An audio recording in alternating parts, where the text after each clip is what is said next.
let's go. Hello everyone, I am Emerald Louu. This is my channel on YouTube and I'm so happy to see you. And right here, right now, we're ready to talk about Love After Lockup. This is season 3, episode 36. Sugar daddy or boyfriend.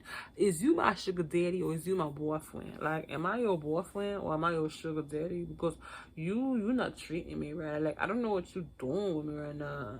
So we open up with Mr. Stan, and Stan is in the kitchen and he's having some fruit and some crackers and some cheese and some, I want to say, salami. You know, just like a little cute tray with some wine, real classy, bougie. But then, you know, I don't, because I live this, because I work with the retirement home peoples, and you know, so if I'd had the cheeses and the crackers and the fruits, you know, you can't drink on the job. So you don't get to drink the wine, you gotta drink it at home.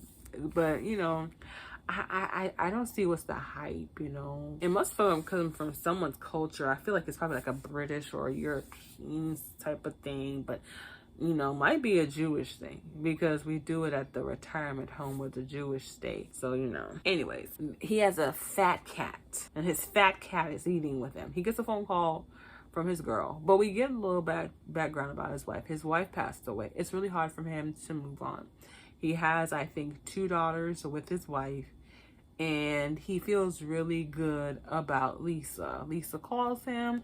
Lisa keeps reiterating the fact that she's no longer attractive, or she doesn't feel attractive, and she looks like her brother.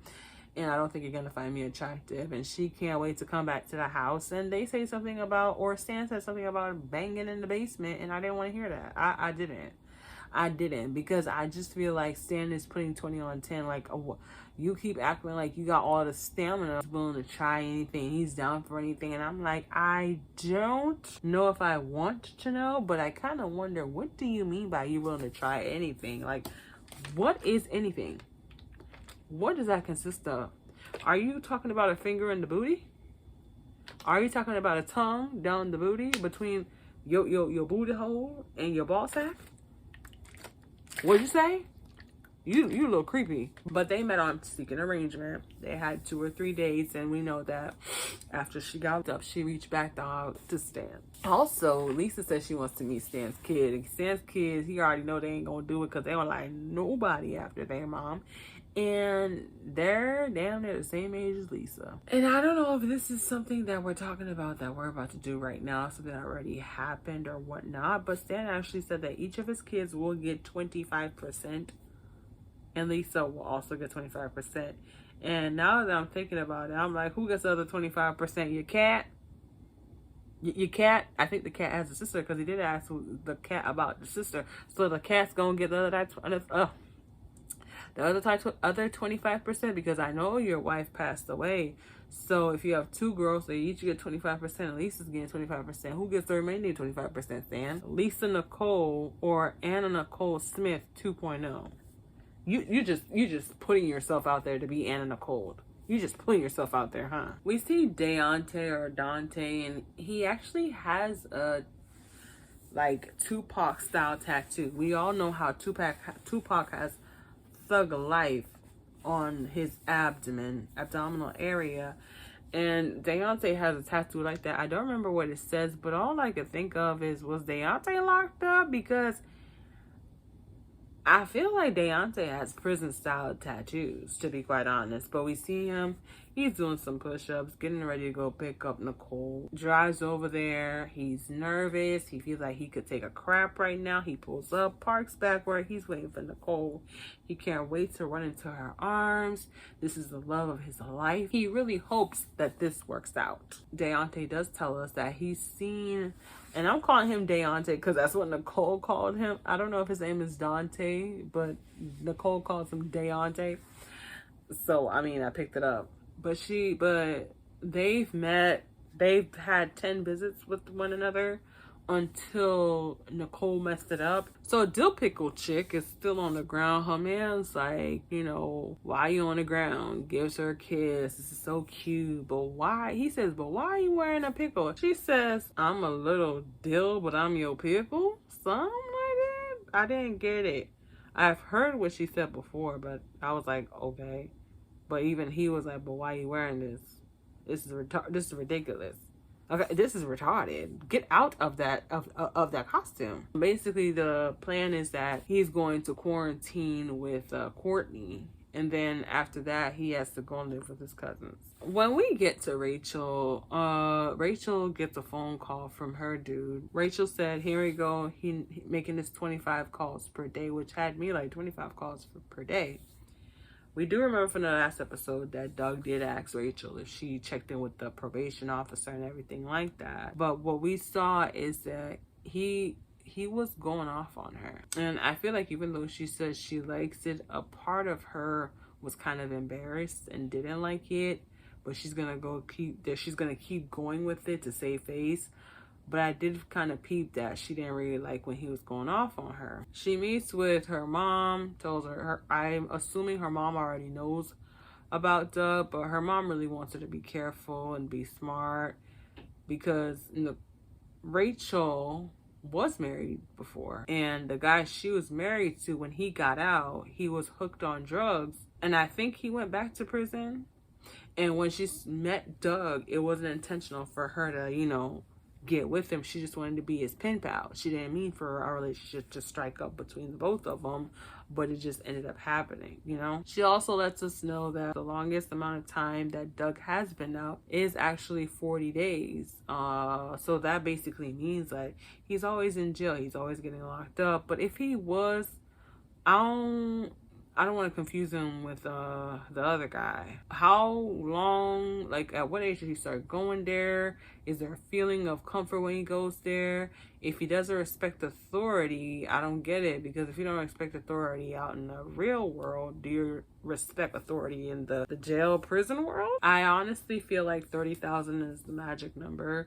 Because it just so happens that everybody on the show says they spent 30,000, at least 30,000, just about 30,000. So $30,000 is the magic number for Love After Lockup season 3, obviously. But her mom doesn't feel like she learned from her experience because it's like she's going through this again. So her mom is very much so worried, but she's ready to be Mama Bear. So then we see Britney takes her dude over to a burger joint to get some burgers and french fries. And I kind of feel like, why didn't she cook him a home cooked meal? Because I feel like his first day out of jail, prison, whatever, there should have been a home cooked meal. There should have been like, babe, what do you want? But it's also possible that that's what the first thing he wanted to taste. But homeboy said that was the best burger he had in years. And I was like, okay then. I feel like a burger you make at home yourself, but well, actually, there's nothing like a burger being made in front of you that looks like a real burger with the lettuce and the tomato and the onion looking fresh, and then there's like some cheese and everything like that. Hey, and he hasn't had sex in 11 years. So now I'm trying to wonder, so how'd you bust a nut? You just jacked off for 11 years? And he's pretty too. He's not an ugly guy. He's pretty. So I'm just like, okay. And when they get to the house, Courtney got like 4 dogs, bro. Four dogs, and they all on that bed. I'm sorry. Shout out to the dog lovers, but it's just y'all dogs being all up on the bed, like, and their ball sack and their fur, and they just no thank you. Britney is going over to her dad's birthday party, and Britney decides that at her dad's birthday party is where she's gonna tell her whole family about Rag. You guys, I've been seeing someone, for about 9 months now. He's in jail, but he's gonna get out in 2 days. Yeah, and I'm happy and I'm in love. They think she's joking because she's like, ain't no way. You joking, right? You've got to be joking because ain't no way at all. And, her mom is pissed because she's like, you ain't learned what is up with this thing and you rehabilitating people. Like, what is this? We raised you better than this. This isn't the lifestyle we wanted for you. You just keep on picking. Basically, let me say it for them. You keep picking these thugs when we raised you to be a nice little clean-cut princess. And she got 2 jobs. Like, You got your own place, you got a nice little car, and you working 2 jobs, and you get into prison, babe. And also, he got locked up for intent to sell. The family members, especially the father, feels like it might be a repeated pattern, or it might happen again, because when he gets out, he sees that she has 2 jobs and she's paying for something, and he's going to feel like he has to keep up with her. He might just go back to that lifestyle. Her dad looks good, though. He looks good. Something about him. I don't know why, but I was like, oh, he looks really nice. He looks good. She had lied and said that he was going to go to his uncle daddy's house, but he's actually coming to parole at Britney's house. And Britney wants the family to meet him, and I'm like, no, they're not gonna meet him. He just told us about him, why he wants to meet him, but he's gonna go to a halfway house, and then he's going to Britney's house, if I'm correct. So it's gonna be like halfway house and Britney's house, not just straight to Britney's house, I'm assuming. Nicole pulls up, and Nicole and Deontay are embracing one another. And Nicole tells us about her life and how she was a good girl up until about 16. Then she met a bad boy, and she got into pills and drugs, and then from there, you know, it just got messed up. Deontay is opening a bottle of wine. They're drinking wine in front of the prison house, which was ghetto, if you ask me. He gives her the envelope of money. She's happy, she's excited. He loves her, and then he says, oh, there's some swirl going on. And then he tells his pee-pee to down boy. And I can't comment on interracial relationships because I have never been in one. The only thing I can say is it kind of feels like Deontay is doing a little too much. Because yes, we see, okay, black guy, white girl, but saying a lot of swirling going on, and it's like, oh, I don't know. I don't feel a type of way about it. It's just that, okay, Deontay, now you being corny. I just feel like he's a little corny. That's all that is to it. So he gave her the money. She seems genuine in a sense, but we about to find out because I don't know. I don't know what's about to happen, but because she was kissing him back and kissing him and stuff like that, but I just keep remembering that Deontay did say that Nicole said she's never been with a black guy. And, you know, she might want to go back to her white pain, the white man's. I want to swim in the white man's pond. I mean, like, Deontay, you giving me money and all that, and that's cute, but, you know, I'm gonna keep you, but I'm still gonna get my pink pee-pee, okay? So then we close off the episode, and when we close off the episode, Stan goes to visit a woman named Nikki. Now, Nikki looked good. I liked her makeup, and, you know, her lace was looking cute. It was, you know, I'm afraid of lace. I just don't trust lace, but hers looked good. She was looking good. She sold 3 wigs to Stan at $1,300. And if we do our math, that's about $450, because 4, 8, 12, right? About $425-ish, maybe $430 for each wig. So, you know, it sounds like a lot of money, but I still kind of feel like it's a steal, because $400 for those wigs, just about, maybe 2, but $400?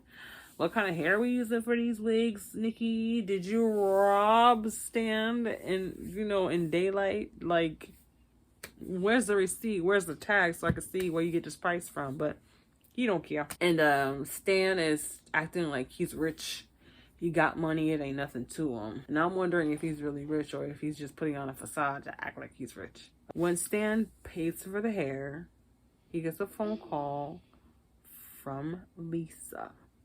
Stan also lets us know that Lisa's father was a murderer. Her brothers are constantly in jail. Now, Lisa says that her brother, like I said, the magic number is 30,000.